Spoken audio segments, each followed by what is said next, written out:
Doamne, bate umărul de deasupra inimii în curcubeu. Cred că e culoarea care îi vine cel mai bine când sosește iubirea și vin și eu către Tine. Nu e greu să las lumea, cel mai greu e să mor.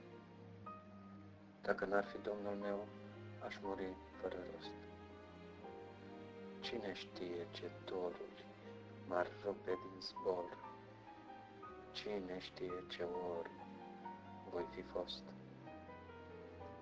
Încolo, încoace, întrebătoare cărările unei incertitudini care e reală, desfășurată.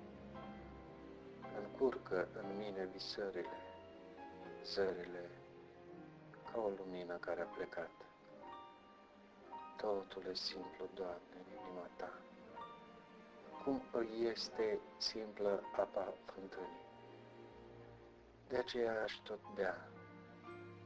bea, când mă adăpostești ca pe un cui într-o rană.